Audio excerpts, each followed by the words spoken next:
Fuerte aplauso. En pie. Los que estamos ya aún aquí para recibir a él. A uno de los grandes de este país, traducido a más de 40 idiomas escribiendo. Javier Sierra.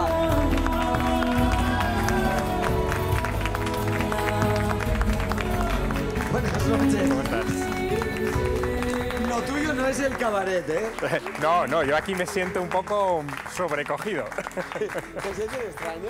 No, en el fondo no, porque mira, hay miradas aquí que apuntan hacia el misterio, gente que yo veo que... ¿Qué ves aquí? ¿Qué ves? Claro, este claro, plato? yo aquí veo gente A ver, que le tú eres interesa el dueño misterio. del plato ahora, va. Sí, yo. Sí, ¿verdad? ¿Qué ves? Muy buenas. Nos hemos conocido en el Es año un 87. vampiro. Claro, claro. Nos conocimos en el año 87. Pero claro, nos conocimos en el año 87 este señor y yo. Sí. Sí. Y además, fíjate, ahora viene vestido de vampiro.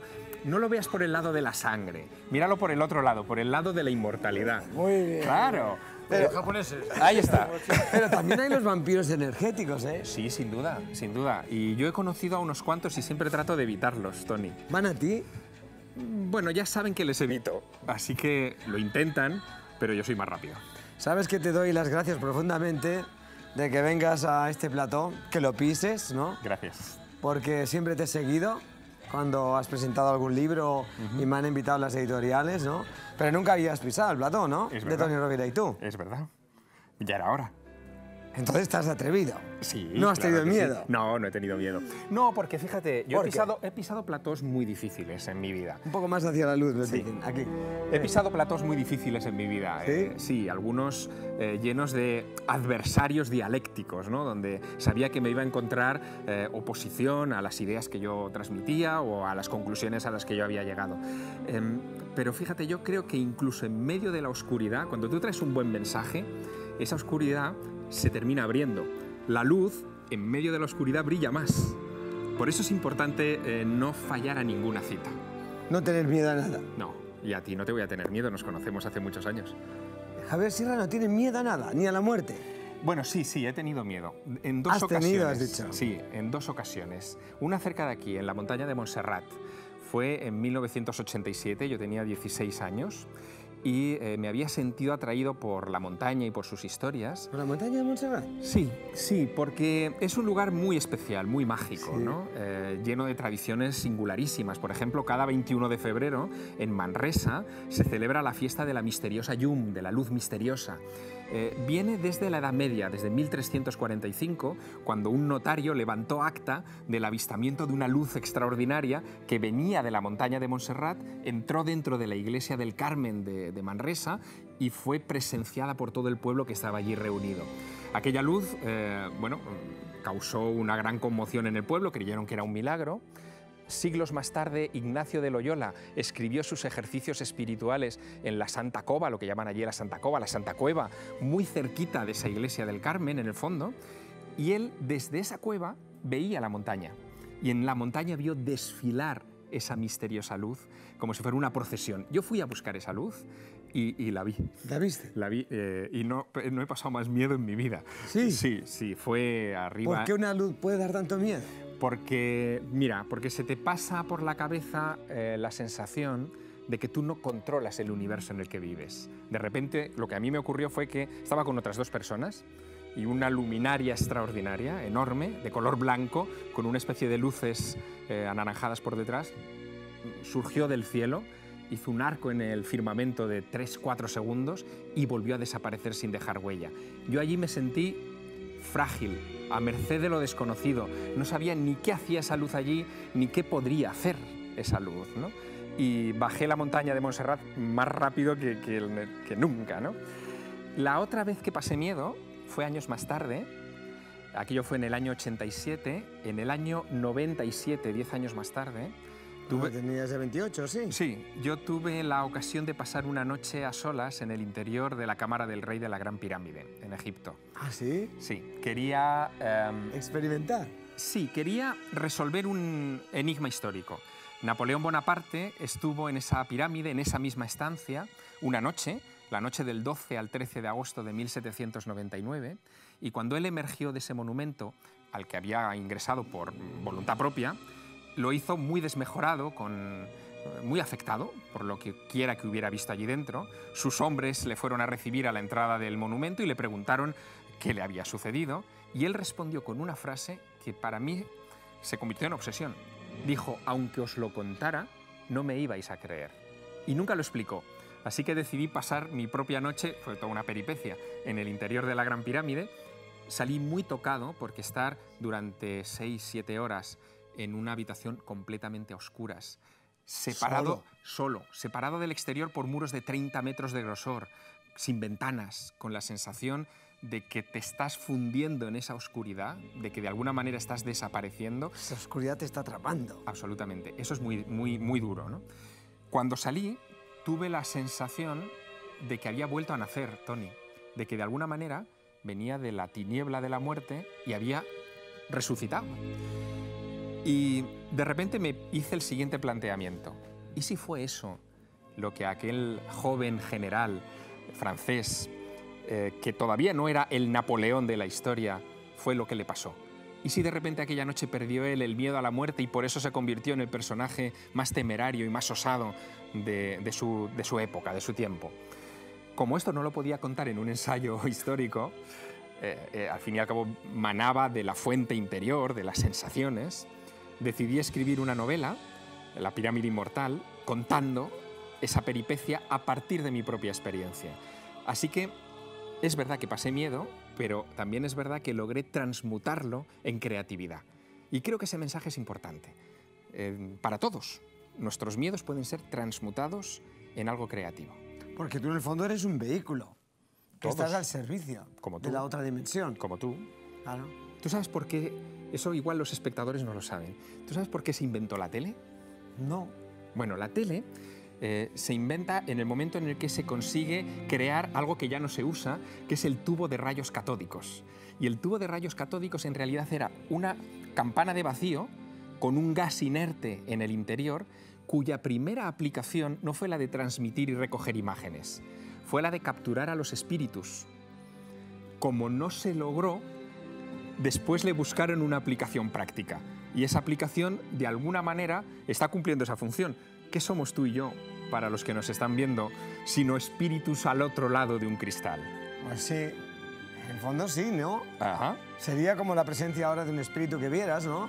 Supongo yo. Pero fíjate, hay muchas cosas que afectan a nuestra vida práctica que vienen de esa esfera intangible, ¿no? El hombre que organizó la tabla periódica de los elementos, lo que estudiamos en el instituto, ¿no? Con todos los elementos químicos en orden, su peso atómico, etcétera, que nos cuesta un horror memorizar. Esa tabla, que ha sido la base del desarrollo de la química actual, la organiza un señor después de soñar una noche cómo debía organizar los elementos. El descubridor de la fórmula del benceno, por ejemplo, soñó con la fórmula del benceno. Hay cantidad de cosas que nos vienen de esa esfera invisible que es el mundo de los sueños, el mundo de la noche, ese mundo al que tu programa roba horas, ¿no?, a los espectadores porque nos ven en ese ocaso del día. Pero también es interesante porque esto que estamos comentando hoy seguro que impactará en muchos espectadores. Se irán a la cama con esa idea en la cabeza y quién sabe cuántas ideas creativas pueden surgir a partir de esto. Esa es la función. ¿Cuántas almas que pueden estar dormidas no van a despertar gracias a estas palabras? A esas sensaciones que provocamos. ¿Sí o no? Claro. Para eso es el arte. ¿O es que crees que el arte se creó simplemente para entretener? Las primeras pinturas de la historia, las que estaban en las cuevas rupestres, claro, no se pintaron en la boca de la cueva donde les llegaba la luz del sol. No eran pinturas de exhibición para que las viera todo el mundo. Se pintaban en el fondo de la cueva. Uno tenía que entrar al corazón de la tierra con una antorcha y bajo la luz temblorosa del fuego, aquellas pinturas se movían. Era el primer cine de la historia y provocaba reacciones. Eran los chamanes los que entraban en la cueva con sus iniciados, sin duda. El arte no se creó, por tanto, para lucir, se creó para conmover. ¿Qué es la música? ¿Para qué se creó? Exacto. La música crea un estado de conciencia, crea una manera... Te ayuda. Exacto, exacto. Crea una manera de entender. entender. Esta energía interior, ¿no? Sin duda, sin duda. ¿Qué es la pintura? incluso contemporánea en los museos también, la buena, la que nos impacta, la que nos llevamos dentro, es la que de alguna manera ha tocado algo en tu sensibilidad, en esa cosa que está dentro de ti que no es exactamente de carne y hueso. Eso es lo que a mí me interesa, por eso exploro, digamos, todos esos campos. Lo hago a través de la literatura, es verdad, pero lo hago también con otras muchas cosas, contando historias, como esta noche, ¿no?, contigo. Yo me pregunto, y has venido a hablar de una exposición muy importante que está en la ciudad de Barcelona, que recorre toda España, ¿no?, ya que nos ven en tantos puntos de todo el país. Enseguida hablaremos de ello, ¿no? Pero yo me pregunto, ¿por qué los que dirigen las cadenas de televisión no dan más oportunidad a personas como tú que puedan contar esas cosas tan fascinantes, que despiertan el conocimiento humano y permiten que la sociedad se conviertan en borregos? ¿Qué es más fácil, controlar a una persona dormida o a una persona despierta? A una dormida. Bueno, ahí tienes la respuesta. Pero es una pena, ¿eh? Bueno, despertemos. Hay otras maneras de despertar. Hay caminos alternativos. No siempre lo sublime está en el camino sencillo. Tú lo sabes. A veces hay que dar una vuelta, hay que merodear.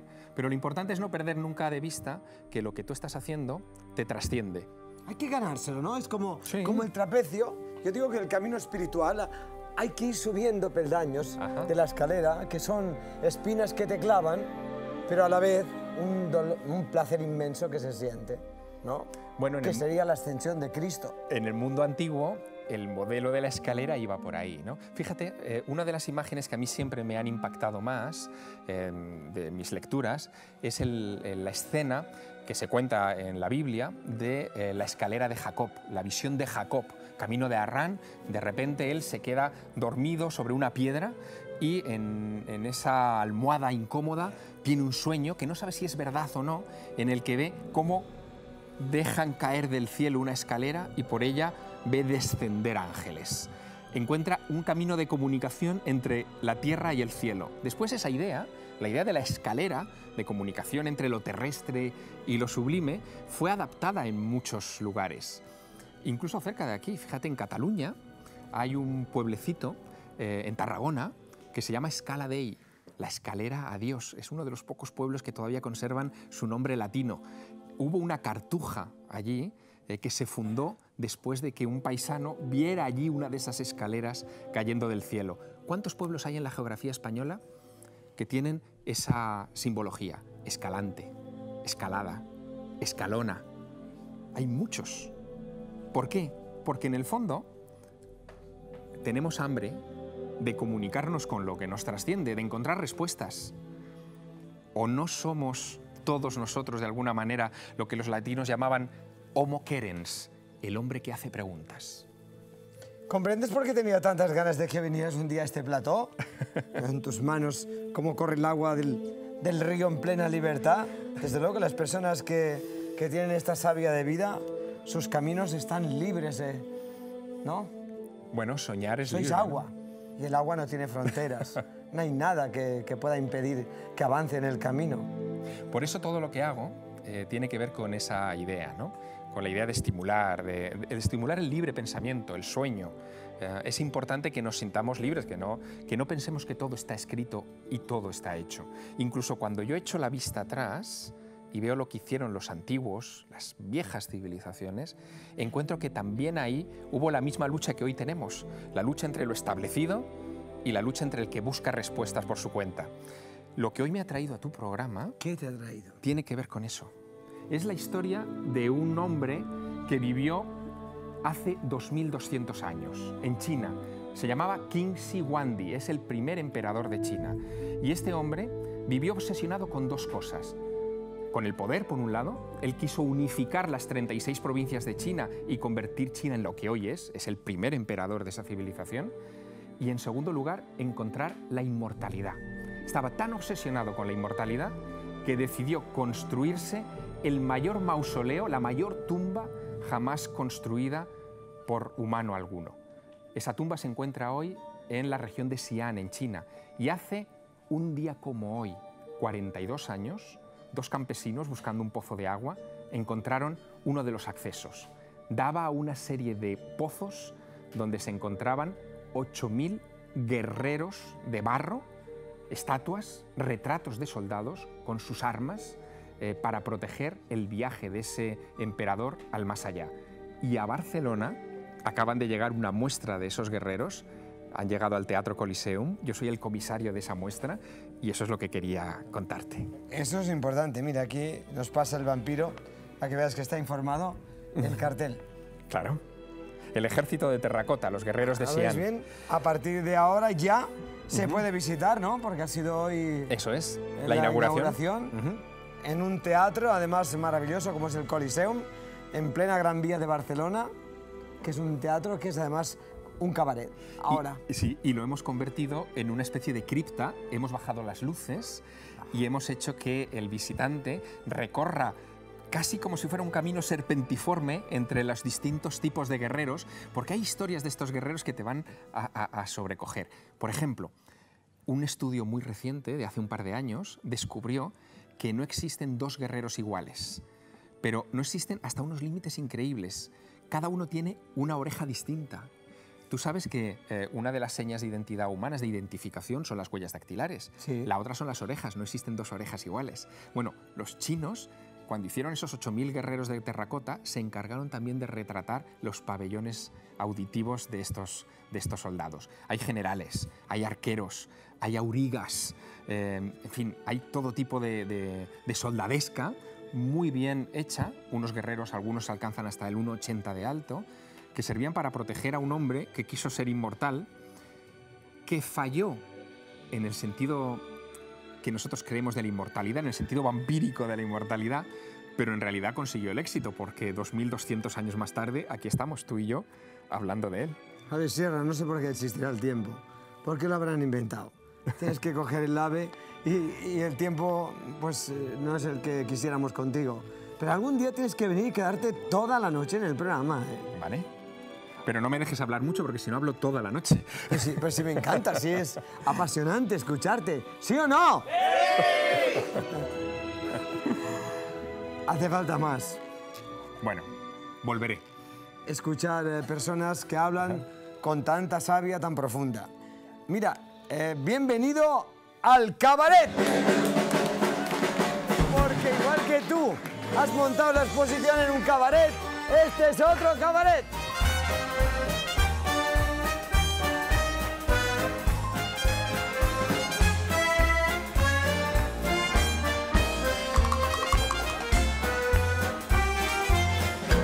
¡No me digas! ¡Un conejo! Te presento mi guía espiritual, Nube Hola. de María, Javier ¿Qué tal? Sierra. Y mientras, Javier, te sientas aquí, mientras voy a una presentación que hemos hecho, aquí está la cámara, sobre esta gran exposición que no puedes perderte a partir de mañana. El Maestro del Prado es una mirada al arte. Surge de una aproximación a las pinturas. Esta noche hablamos con el periodista, investigador y escritor Javier Sierra, que nos presenta la exposición Terracota Army Guerreros de Xi'an, que puedes ver en el Teatro Coliseum de Barcelona. La exposición consta de más de 150 piezas, reproducciones procedentes del mausoleo de Qin Shi Huang, un impresionante viaje a través del tiempo en esta exposición con figuras a escala real que te transportará a su época. Además, si visitas el Teatro Coliseum de Barcelona, podrás ver un genial documental de la intrigante historia de cómo unos granjeros chinos descubrieron estas figuras en 1974. Javier Sierra, esta noche en Toni Rovira y tú. Quieren ser periodistas, ya no quieren ser solo ufólogos, no quieren ser especialistas en temas. Han venido. ¡Arriba el cabaret! Combinamos la música, la espiritualidad, la sensualidad, todo. Bueno, todo porque la vida está relacionado, formada de todo. claro. Creo que Nube de María, que ella toca esos temas y que sabe entrar en la otra dimensión, estar en aquella y en esta. Querías preguntarle algo, ¿no? Bueno, yo, madre mía, si tuviera ¿Estás tiempo le impresionada preguntaría... por estar cerca de él? Muchísimo, la verdad que sí. Además, he leído algunos de sus libros y siempre he aprendido muchísimas cosas. Además, son muy interesantes, ¿no? Porque siempre hay... Apasionantes. Sí, son esas cosas que entras como en otro mundo, ¿no? Y te envuelve y no puedes parar en todo el rato con la de cosas que tengo que hacer. A veces digo, no lo toco porque entonces ya no puedes parar, ¿no? La verdad que sí, que creo que el último, si no recuerdo mal, creo que era la quinta puerta o la quinta dimensión. Ahora estaba recordando y... Las puertas templarias, puede ser, sí. o el quinto mundo. El quinto mundo. El último que he leído ha sido La pirámide inmortal fue el último que escribiste. Sí, exactamente, la pirámide inmortal es el último. Sí. Es el que has contado esta anécdota. Exacto, es el de Napoleón, el de la noche que ¿Cómo pasa. no te va a atrapar si vive auténticamente todo aquello que escribe? Sí, mientras estaba además hablando, todo el mundo estábamos ahí a ver que había algo nuevo, ¿no? Estaba muy bien, la verdad. Atrapa, atrapa. Bueno, se trata de eso Es también. que cuando hay verdad, la verdad te atrapa. Claro, pero la verdad hay que buscarla, es decir, yo podría escribir mis libros a partir de la imaginación, que es muy respetable y maravillosa, pero yo quiero añadirles ese elemento extra que puede ser la investigación, que puede ser el tener un componente didáctico, que el lector de mis novelas termine aprendiendo cosas cuando termina de leerlas, ¿no? He hecho cosas muy singulares, ¿no? Por ejemplo, para una de mis obras, El ángel perdido, organicé una expedición al monte Ararat, donde se cree que está el Arca de Noé. El monte Ararat es una montaña que está en el vértice entre Irán, Armenia y Turquía. Son tres países que no se hablan, las fronteras están prácticamente cerradas, está militarizada. Y en esa montaña dice la Biblia que Noé encalló su arca y de ahí reinició la historia de la vida humana. Yo quise subir la montaña, son 5.165 metros. Subí con César Pérez de Tudela, uno de los grandes de la escalada de este país, y nos quedamos justo a los pies del glaciar donde se dice la tradición, se cree, que está congelada dentro el Arca de Noé. Yo no la vi, pero sí nos pasó una cosa que no olvidaré, ¿no? Y es esa sensación casi como de película de Indiana Jones, ¿no? De llegar a los pies del glaciar y de repente ver cómo el tiempo cambia. En la montaña a veces esto ocurre, de tener un día despejado y maravilloso, aquello se cubre de nubes, empieza a levantarse una ventisca terrible, a 4.600 metros es donde estábamos, eso es poca broma, se levantan paredes de nieve que nos están echando de allí. Yo tuve la sensación, de verdad, de decir, oye, esto no podéis entrar aquí, tenéis que iros. Y nos bajamos, evidentemente. Sé que aquel día salvé mi vida. Si nos hubiéramos quedado, César quería quedarse. Dice, oye, esto es una anécdota, pero dice, ¿qué llevas en la mochila? Vamos con nuestro equipo de escalada, de comer. Digo, solamente me queda un Kit Kat. Digo, nos bajamos rápidamente. Con esto no sobrevivimos a la tormenta. Y nos bajamos. Nos bajamos a las puertas del glaciar de Noé. Como el tiempo existe, tengo que irme a ver unas imágenes de esta exposición, ¿no? que está ya en Barcelona y que ya ha tenido un éxito terrible, ¿no? Viene teniendo un éxito terrible en diferentes ciudades, ¿no? Como sí. Sevilla, ¿dónde más? Ha estado en Bilbao también y estuvo en Madrid. Ahora mismo calculamos que la habrán visto unas 300.000 personas, que es mucho. Y bueno, tiene todavía mucho recorrido, porque el asunto este de los guerreros de terracota está cargado de misterio. También es de esos misterios que a mí me gustan, ¿no? Porque de alguna manera, como antes comentábamos, que un hombre decidiera construir eso para proteger su viaje al más allá y con esa obsesión de la vida eterna, refleja mucho cómo somos todos. Las grandes obras de la civilización tienen que ver con eso, ¿no? Con mira, el lo deseo estamos de superar. viendo, si quieres contarlo, Ajá. lo que creas oportuno encima, ¿no? Guerreros del Xinjiang. De Xi'an, los guerreros de Xi'an, sí. Xi'an. Mira, por ejemplo, eso que estamos viendo ahí es lo que se llama el Foso 1. Fue descubierto en 1974 y imagínate el pasmo cuando de repente se descubre un agujero de 210 metros de largo por 60 de ancho, donde en 11 calles están distribuidos casi 4.000 soldados. No solo soldados, hay también carros de combate, hay caballos a escala natural, hay guerreros aurigas que sostenían unas lanzas de casi 6 metros con las que tenían que apartar a los enemigos, teóricamente, que se acercaran a esos caballos. Hay generales, hay oficiales de diverso rango, y luego esa sensación extraña de que no hay dos iguales.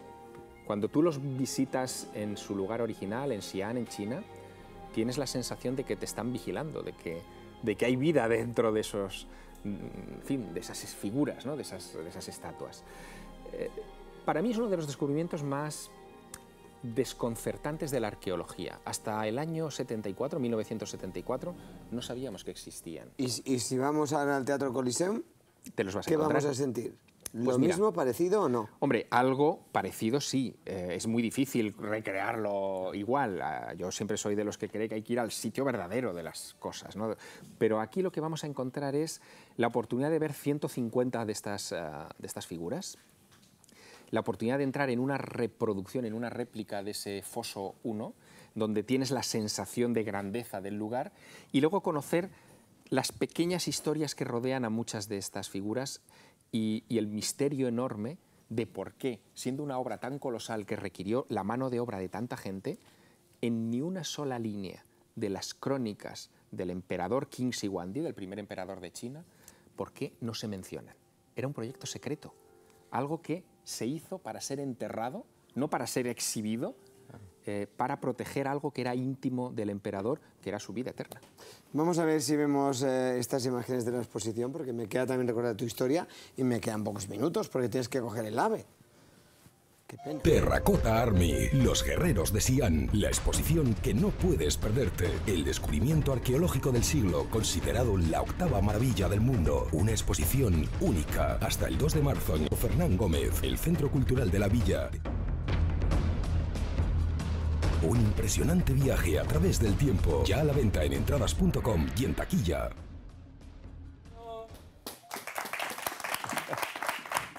Aparecen fans ahora con libros tuyos para firmar. Dios mío. Bueno, eso está bien, ¿no? Sí, eso está bien. Pero, en fin, la ave espera. El ave espera, pero bueno, estas historias siempre están ahí. Yo creo que me has dado y te lo agradezco mucho, una oportunidad de poder invitar a los espectadores a visitar esa exposición de los guerreros de terracota. Yo soy el comisario de ella desde que empezó a recorrer España y creo que merece la pena, sobre todo porque creemos que China nos es muy ajena, parece que es como otra cultura muy, muy lejana que no tiene nada que ver con nosotros. Pero en realidad se preocupaban de las mismas cosas que se preocupaban los egipcios o que nos preocupábamos nosotros o los romanos. Siempre nos ha preocupado la trascendencia, el sobreponernos a ese umbral límite que es la muerte, que parece que todo lo enturbia. Pero si crees que hay algo después, es más, si sabes que hay algo antes, no tienes de qué preocuparte. Hay otra vida, ¿no?, después de la muerte. ¿Y antes? Y antes. Lo digo porque ella como antes. habla Además, me ha gustado mucho esto que ha dicho, ¿no? Hay que preocuparse de antes. De ver, de traspasar esa otra dimensión y poder verlos, ¿no? Y yo sé que la gente pues nos tacha de locos cuando hablamos de estas cosas, ¿no? Pero no es así. Mira, te puede tachar de loco hasta que se preguntan por ello. Es que no se quieren hacer esa pregunta. Pero hay un momento en el que la vida te obliga a preguntarte. Sí. Siempre. Es un momento de dolor, suele ser un momento de dolor, pero siempre terminas Pero a veces no hay haciéndote la tiempo pregunta. ya entonces de poder aprovechar la vida. Ya, pero 3 minutos. Pero es que el tiempo hay que saber dominarlo. Y esa es digamos que la gran asignatura pendiente que tenemos nosotros los humanos. ¿Me permites que recuerde tu historia? Aunque seguramente nos habremos dejado, porque has hecho tantas cosas, ¿no?, en los medios de comunicación, pero bueno, vamos a ver lo que hemos preparado.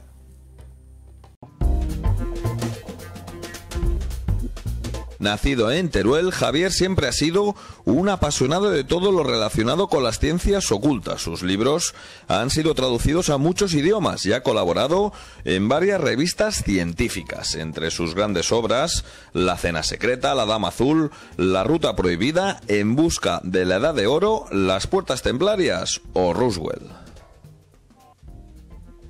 En televisión ha expuesto sus grandes conocimientos sobre las ciencias ocultas en programas como Cuarto Milenio, El Arca Secreta o Otra Dimensión.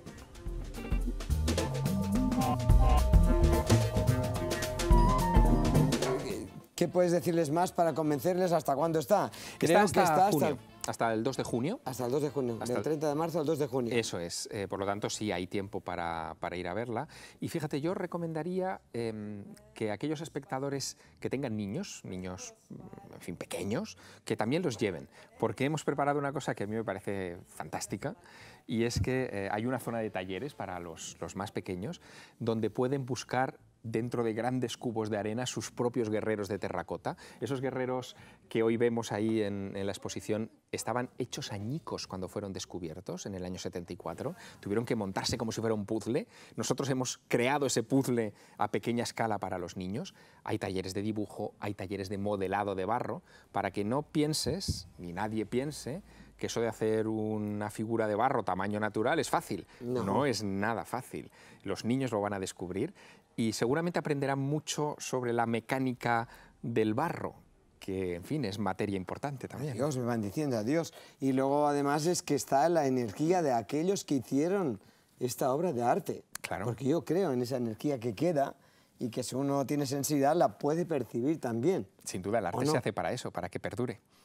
No te quepa la menor duda. No sé, han quedado tantas cosas por hablar, ¿no?